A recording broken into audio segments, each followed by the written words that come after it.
Assalamualaikum warahmatullahi wabarakatuh.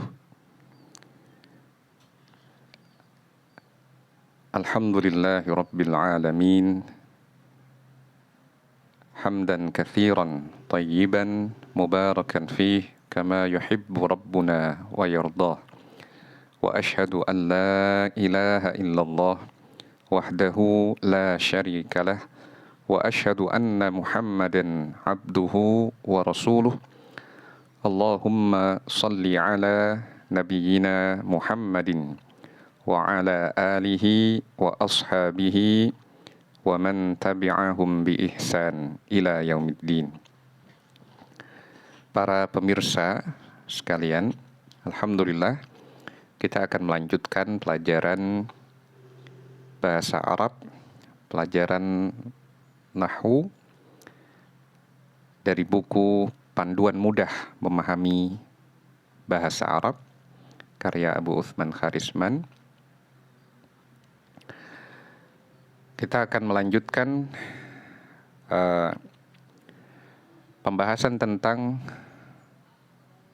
3 gabungan isim yang paling banyak digunakan, yaitu mubtada khabar, mudhaf ilaih, dan na'at man'ud.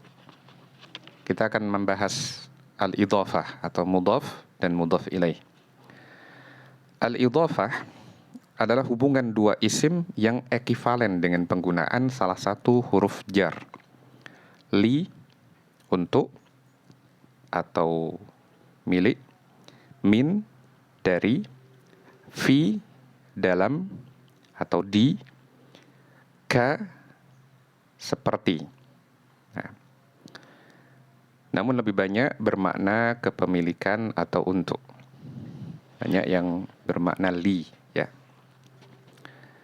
Jadi kalau kita menggunakan al-idhafah, contohnya Sayfu Khalidin. Sayfu Khalidin. Pedang milik Khalid. Jika ungkapan itu disampaikan dalam struktur yang berbeda dengan huruf jar, maka itu maknanya sama dengan Sayfun li Khalidin. Sayfun li Khalidin. Pedang milik Khalid. Sayfu adalah mudhaf, Khalidin adalah mudhaf ilaih. Ya. Kemudian yang kedua, khatamu fiddatin. Cincin dari perak. Itu kalau diungkapkan dengan struktur yang berbeda yang mengandung huruf jar, sama dengan khatamun min fiddatin. Cincin dari perak. Hanya saja kalau mudhaf dengan mudhaf ilaih, ketentuannya mudhaf itu tidak boleh ditanwin dan mudhaf tidak boleh mengandung alif lam. Contoh berikutnya, qiyamul laili. Qiyamu berdiri, al-laili malam. Berdiri maksudnya untuk sholat di waktu malam. Ini setara dengan pengungkapan dalam struktur yang berbeda jika mengandung huruf jar menjadi qiyamun fil lail. Qiyamun fil laili. Berdiri untuk sholat di waktu malam. Kemudian contoh berikutnya launud dami. Launu ad-dami. Warna seperti darah. Kalau diungkapkan dalam struktur yang berbeda dengan mengandung huruf jar, itu sama dengan launun kad-dami. Nah, launud dami kalau dalam struktur mudhaf dan mudhaf ilaih, launu adalah mudhaf, ad-dami adalah mudhaf ilaih. Dan mudhaf ilaih selalu dibaca jar. Karena kita masih hanya belajar isim mufrad, maka tanda jarnya adalah dengan kasrah. Catatan al-idhafah atau mudhaf dengan mudhaf ilaih, hubungan 2 isim tersebut dinamakan al-idhafah. Jadi kalau diringkas, dua isim itu disebut al-idhofah. Tapi kalau dirinci, dua kata itu depan apa, yang belakang apa, depan disebut mudhaf, yang di belakang disebut mudhaf ilaih. Ketentuannya, mudhaf tidak boleh didahului alif lam dan mengandung tanwin. Mudhaf ilaih selalu mengalami jar, berharokat akhir kasrah untuk isim mufrad. Mudhaf dan mudhaf ilaih tidaklah berupa kalimat sempurna. Ia adalah sub kalimat. Ia adalah bagian dari kalimat. Nah, mudhaf ilaih bisa menempati posisi mubtada atau menempati posisi khabar. Ya. Dalam sebuah bangunan kata yang lebih besar, yaitu mubtada dan khabar, mudhaf ilaih itu masuk dalam sub bagiannya. Dia bisa menjadi bagian dari mubtada'nya atau bisa menjadi bagian dari khabarnya. Contoh al-idhofah dalam posisi mubtada'. Nah, dari sini mubtada' itu kan sebenarnya hanya boleh satu kata, ya, atau tunggal. Kenapa di sini idhofah boleh, padahal dia dua kata? Maksudnya satu kata itu yang terpengaruh hanya mudhaf saja. Yang terpengaruh dengan kondisi mubtada bahwa dia rofa itu hanya mudhafnya saja.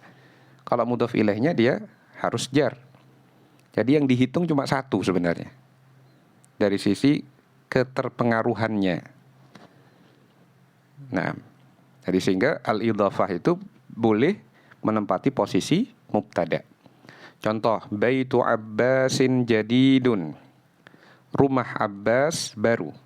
Baitu Abbasin ini adalah mubtada, tersusun dari mudhaf dan mudhaf ilaih. Baitu mudhaf, Abbasin mudhaf ilaih. Jadidun khabar. Kursiyul waladi maksurun. Kursiyul waladi ini mubtada. Maksurun khabar. Kursiyul waladi terbagi lagi menjadi mudhaf dan mudhaf ilaih. Kursiyu mudhaf, al-waladi mudhaf ilaih. Maktabul mudiri qaribun. Kantor kepala sekolah itu dekat. Maktabul mudiri mubtada tersusun dari mudhaf dan mudhaf ilaih. Maktabu mudhaf, al-mudiri mudhaf ilaih. Qaribun khabar, menjelaskan bahwa kantor kepala sekolah itu dekat. Haqibatu tabibi thaqilatun. Haqibatu at-tabibi ini mubtada tersusun dalam struktur mudhaf, haqibatu dan at-tabibi mudhaf ilaih. Thaqilatun adalah khabar. Ghurfatu hamidin saghiratun. Kamar Hamid kecil. Ghurfatu hamidin ini adalah mubtada, saghiratun khabar. Mubtada'nya tersusun lagi menjadi dua bagian. Ghurfatu mudhaf, hamidin mudhaf ilaih. Contoh al-idhofah yang menempati posisi khabar, misalkan dalam kalimat hadza kitabu aliyin. Ini adalah kitab Ali. Ini adalah buku Ali. Hadza mubtada, kitabu aliyin khabar. Khabarnya tersusun menjadi kitabu mudhaf, aliyin khabar, mudhaf ilaih. Hindun ukhtu Abbasin. Hindun adalah saudara perempuan Abbas. Hindun adalah mubtada, ukhtu Abbasin khabar. Khabarnya terbagi lagi menjadi dua, ukhtu mudhaf, Abbasin mudhaf ilaih. Tilka thallajatul itu adalah kulkas ibu. Tilka mubtada, thallajatul ummi khabar. Thallajatu mudhaf, al-ummi mudhaf ilaih. Dzalika mal'abul madrasati. Dzalika mubtada, mal'abul madrasati khabar. Mal'abu mudhaf, al-madrasati mudhaf ilaih. Nah.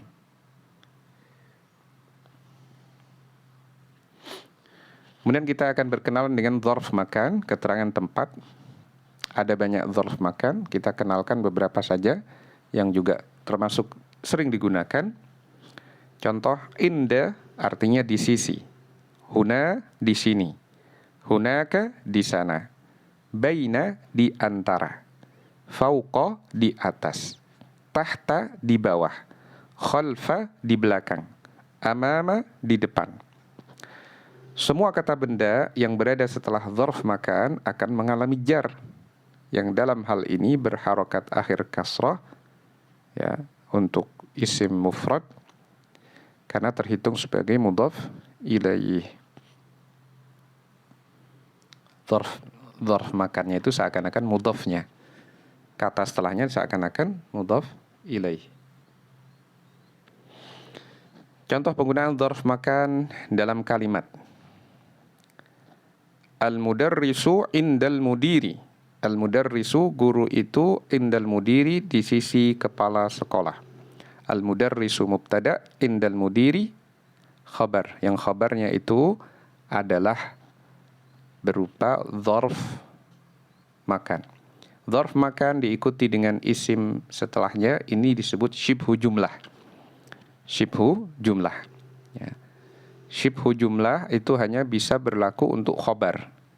Jadi mubtada tidak boleh mengalami syibhu jumlah. Dia hanya mufrad, artinya kata tunggal. Kata tunggal artinya kata yang benar-benar satu kata, atau dia memang mudhaf ilaih, terhitung tunggal mudhaf ilaih itu.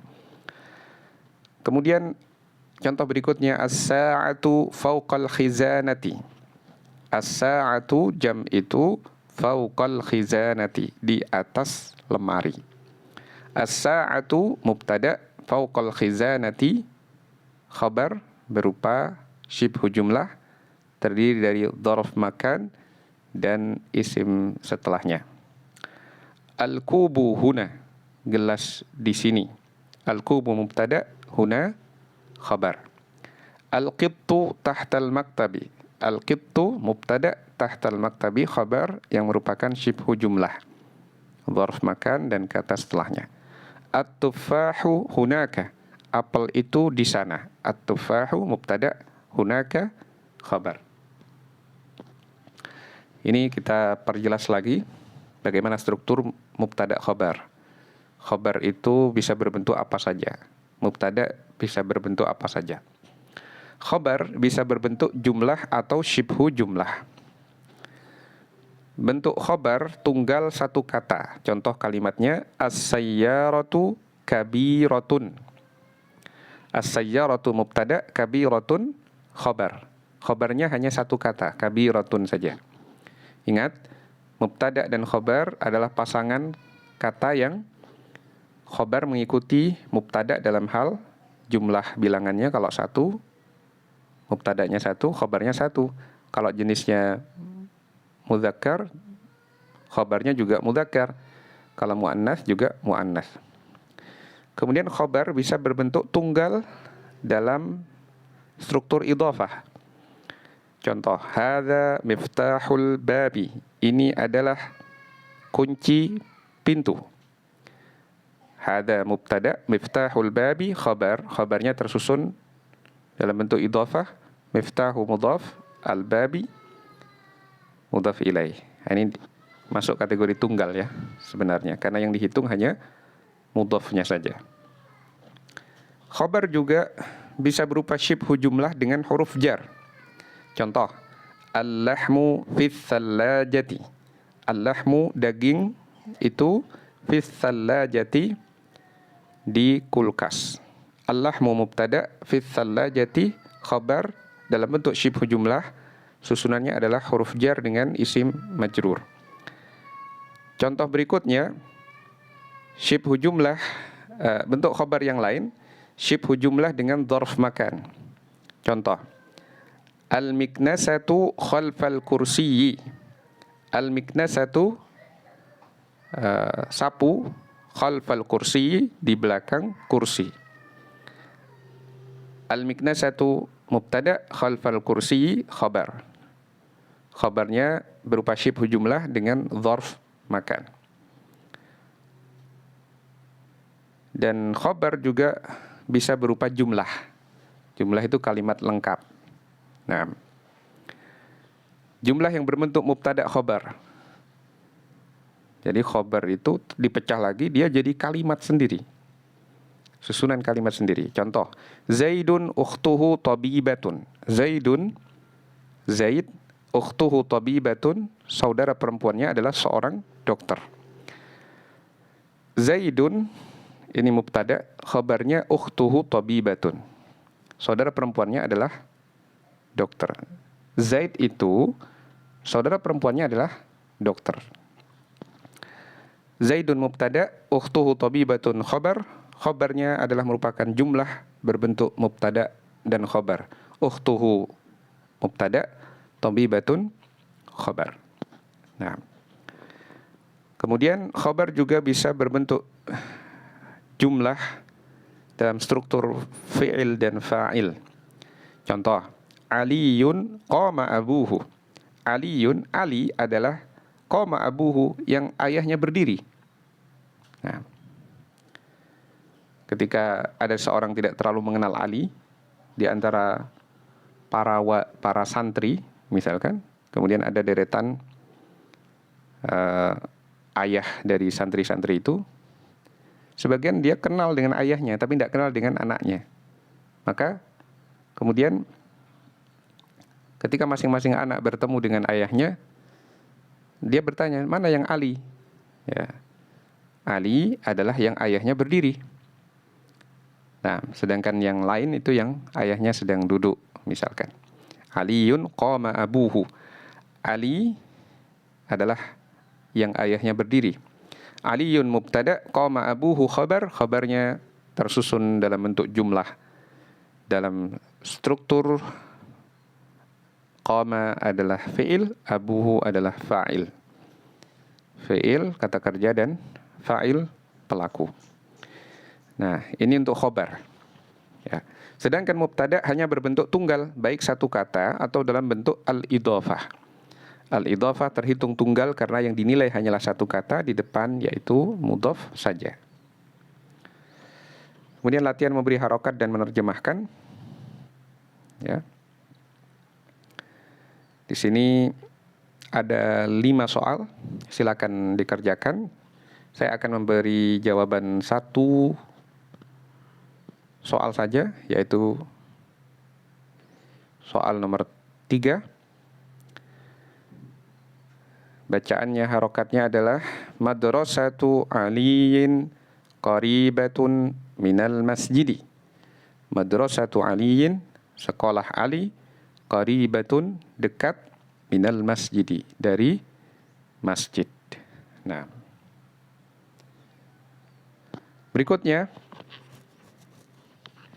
al-idhafah dengan isim dhamir atau kata ganti.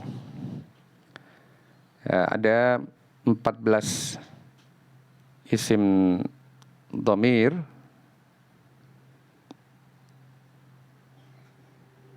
Ada 14 isim dhamir ya. Misalkan kita pakai kata baitun, rumah, digandingkan dengan dhamir kata ganti. Baituhu artinya rumah milik dia seorang laki-laki. Baituhuma, rumah milik mereka berdua laki-laki. Baituhum, rumah milik mereka banyak laki-laki. Baituha, rumah milik dia seorang perempuan. Baituhuma, rumah mereka berdua perempuan. Baituhunna, rumah mereka banyak wanita. Baituka, rumah engkau seorang laki-laki. Baitukuma, rumah kalian berdua laki-laki.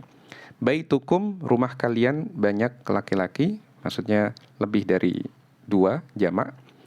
Baituki, rumah engkau seorang perempuan. Baitukuma, rumah kalian berdua perempuan. Baitukunna, rumah kalian banyak perempuan.